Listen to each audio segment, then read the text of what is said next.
चीन के बॉर्डर पर इसकी आत्मा आज भी पहरा देती है। दोस्तों, कहते हैं कि एक सच्चे देशभक्त के प्राण निकाल दो तब भी उसके अंदर की देशभक्ति नहीं मरती, और इस चीज का जीता जागता सबूत आज की हमारी इस वीडियो में है, जहां हम आपको एक ऐसे देशभक्त के बारे में बताने जा रहे हैं जो खुद तो मर गया, लेकिन आज भी उसकी आत्मा सरहद पर दुश्मनों की खटिया खड़ी कर देती है। एक ऐसा सैनिक जिसकी मौत 1968 में हो चुकी थी, लेकिन उसके बावजूद वो आज भी सरहद पर देश की सुरक्षा के लिए तैनात है, जो बाकी जवानों की तरह ही अपनी ड्यूटी पूरी ईमानदारी से करता है और देश की सुरक्षा के लिए किसी भी हद तक जाने के लिए तैयार है। इन बातों को सुनने के बाद कई लोग हमें सिरफिरा, बेवकूफ या पागल समझ रहे होंगे लेकिन जब आप ये वीडियो देखेंगे तो आपके रोंगटे खड़े हो जाएंगे। बस इस वीडियो में हमारे साथ अंत तक बने रहिए। दोस्तों, ये बात आज से कुछ साल पहले की है, जब इंडिया चाइना बॉर्डर पर दो जवान कड़कड़ाती ठंड में पहरेदारी कर रहे थे। हालात इतने ज्यादा मुश्किल थे कि वो ठंड सहन नहीं कर पा रहे थे। खून जमा देने वाली ठंड के कारण दोनों की आंख लग गई। दोनों की आंखें बस बंद ही हुई थी कि कुछ ही सेकंड बाद दोनों के गालों पर एक जोरदार थप्पड़ पड़ा। जब दोनों हड़बड़ा कर जाग गए तो उनके सामने एक सैनिक खड़ा हुआ था, जो कि उन पर चिल्लाते हुए बोला, मुस्तैदी से अपनी ड्यूटी करो, क्योंकि देश की सुरक्षा तुम्हारे हाथों में है। एक सैनिक के मुंह से बातें सुनकर दोनों सैनिक शर्म से पानी पानी हो गए और फिर दोनों ने कहा, बाबा जी हमें माफ कर दें, हमसे गलती हो गई, अब हम दोबारा कभी ऐसा नहीं करेंगे। असल में दोस्तों, ये बाबा जी कोई और नहीं बल्कि शहीद हरभजन सिंह थे, जिनकी मृत्यु साल 1968 में हो चुकी थी। लेकिन अपना शरीर त्यागने के बाद भी हरभजन सिंह देश की रक्षा के लिए हमेशा खड़े रहते हैं, और ये कोई पहला या आखिरी किस्सा नहीं है। ऐसे बहुत से किस्से सामने आए हैं और जो इस बात का सबूत देते हैं कि भारत माता का ये वीर पुत्र अपना शरीर तो छोड़ गया, लेकिन भारत माता की सुरक्षा करना नहीं छोड़ पाया। भारत चीन सीमा पर स्थित नाथुला दर्रा एक ऐसी जगह है जहाँ पर साल भर तापमान ठंडा ही रहता है, और ठंड के मौसम में तो यहाँ पर खून जमा देने वाली ठंड पड़ती है। बर्फ से ढकी चोटियों पर कभी पैर फिसलते हैं तो कभी सांसें उखड़ती हैं। इस इलाके में खुद को जिंदा रखना बहुत मुश्किल है, लेकिन हमारे देश के सैनिक फिर भी यहाँ पर डटे रहते हैं, ताकि छोटी आंखों वाले चीनी सैनिक कोई बड़ी साजिश करके घुसपैठ करने की कोशिश न करे। हालांकि कई बार इन मुश्किल हालातों की वजह से सैनिक अपनी हिम्मत हारने लगते हैं, और जैसे ही ऐसा कुछ होता है, हरभजन सिंह उनके आंखें खोलने के लिए हर समय तैनात रहते हैं। इसी वजह से यहाँ के सैनिकों में जोश भरा रहता है, और लाख मुश्किलें क्यों ना आए, कोई भी यहाँ मौजूद सैनिकों के बल को तोड़ नहीं पाता, क्योंकि यहाँ सैकड़ों सैनिकों के बीच एक ऐसा सैनिक तैनात है जो कि दिखता नहीं है, लेकिन देश की रक्षा के लिए किसी भी हद तक जा सकता है। और इसी वजह से कड़कड़ाती ठंड में भी देर तक ड्यूटी करने वाले जवानों को नींद नहीं लगती। वे पूरी लगन के साथ अपनी ड्यूटी करते हैं, सिर्फ और सिर्फ ये सोचकर कि जब एक सैनिक मरने के बाद भी देश की सुरक्षा कर सकता है, तो वो जीते जी देश के लिए जानलेवा ठंड और थका देने वाले शेड्यूल का सामना तो कर ही सकते हैं।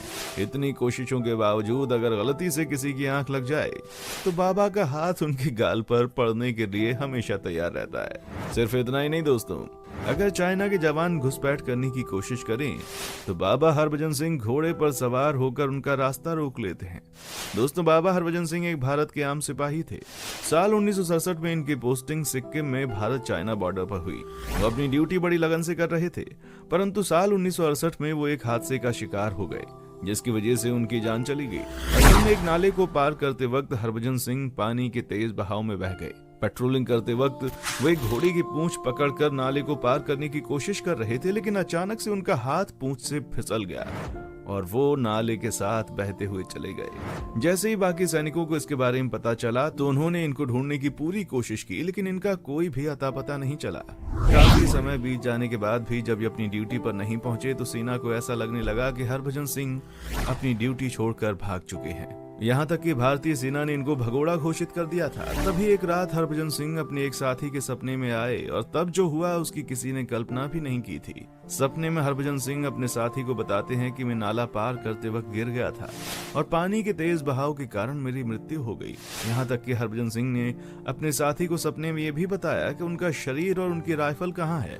उसी सपने के मुताबिक सैनिकों की एक टुकड़ी हरभजन सिंह के शरीर और राइफल की तलाश में निकली, और आप यकीन नहीं मानेंगे, वो दोनों ही चीजें ठीक उसी जगह पर मिली जिस जगह के बारे में सपने में हरभजन सिंह ने बताया था। सेना को समझ आ चुका था कि उन्होंने हरभजन सिंह को भगोड़ा मानकर एक बहुत बड़ी गलती कर दी थी, इसलिए इस भूल को सुधारा गया और फिर पूरे सम्मान के साथ इन्हें अंतिम विदाई दी गई। सब चीजें हो गई, लेकिन कुछ दिन के बाद हरभजन सिंह फिर से अपने एक साथी के सपने में आए और फिर से कहा कि मेरा शरीर भले ही खत्म हो गया है, लेकिन मेरी आत्मा हमेशा ड्यूटी पर तैनात रहेगी। भले ही मेरी समाधि बना देना, लेकिन मैं भारत माता की सुरक्षा के लिए खड़ा रहूंगा। इतिहास में आज तक किसी भी देश में कहीं भी इस तरह की घटना नहीं हुई थी, इसलिए इस बात पर यकीन कर पाना बहुत ही मुश्किल था। हालांकि लोगों के सपने में मरे हुए लोग आते हैं और वो बहुत सी चीजें कह जाते हैं, इसलिए हरभजन सिंह के साथी ने भी उनकी इस बात को नजरअंदाज कर दिया। पर कुछ ही समय में बॉर्डर पर तैनात सैनिकों के साथ ऐसी घटनाएं होने लगी जो बहुत ज्यादा अजीबोगरीब थी। जब कभी भी किसी सैनिक से कोई अनहोनी होने वाली होती तो हरभजन सिंह पहले ही सपने में आकर उसे सावधान कर देते, और अगर किसी ने उस सपने को नजरअंदाज किया तो परिणाम भी भुगतना पड़ता था। यहाँ तक कि हरभजन सिंह कई बार चाइना के ऑपरेशन की जानकारी भी अपने सैनिकों को दे चुके हैं।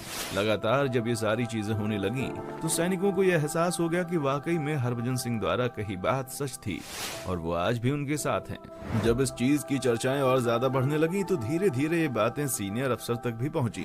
शुरुआत में उनको विश्वास नहीं हुआ, लेकिन फिर उन्होंने इस बात को परखने की कोशिश की और तब एक ऐसी घटना हुई जिसे सुनकर आपके रोंगटे खड़े हो जाएंगे। हरभजन सिंह ने अपने एक सीनियर ऑफिसर के सपने में आकर कहा कि आपको चाइना की तरफ से एक लेटर आएगा जिसमें मेरी शिकायत होगी, और सपने में बताए अनुसार ही एक लेटर आया जिसमें लिखा था कि आपका एक सैनिक सफेद घोड़े पर सवार होकर रात के समय में बॉर्डर के बेहद करीब आ जाता है और ये बात ठीक नहीं है, उसे रोका जाना चाहिए। अब इस वाकये के बाद तो हर किसी को यकीन हो गया कि बर्फीले तूफानों के बीच जब सैनिक ड्यूटी कर रहे होते थे तभी उनके बीच एक सिपाही भी मौजूद रहता था जो किसी को नजर नहीं आता था, क्योंकि वो कोई आम इंसान नहीं बल्कि आत्मा है। और इस चीज की पुष्टि खुद चाइना के सैनिकों द्वारा की गई। धीरे धीरे जब हरभजन सिंह की चर्चाएं हर जगह बढ़ने लगी तो हरभजन सिंह से बाबा हरभजन सिंह हो गई और उनके नाम पर बंकर को मंदिर बना दिया गया। इस मंदिर में बाबा की वर्दी, जूते, बिस्तर, यहाँ तक कि उनके सभी जरूरी सामान रख दिए गए। सेना ने भी उन्हें ड्यूटी पर मुस्तैद सिपाही का दर्जा दे दिया। सिर्फ इतना ही नहीं, एक सैनिक पर जितने भी नियम कानून लागू किए जाते हैं वो सभी बाबा हरभजन सिंह पर लागू किए जाने लगे। फिर चाहे छुट्टी हो, तनख्वाह हो या फिर प्रमोशन, हर एक चीज इन्हें समय समय पर मिलती रहती है। बाबा हरभजन सिंह मंदिर की जिम्मेदारी खुद भारतीय सेना ने ली है।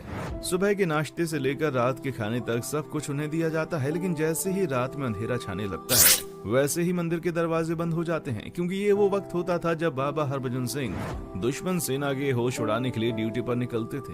कई बार सैनिकों ने ये तक देखा है कि जिस बिस्तर पर बाबा हरभजन सिंह को चादर तान कर सुलाया जाता था वहाँ पर सिलवटें पड़ जाती थी, जैसे कि कोई उस पर सो रहा हो।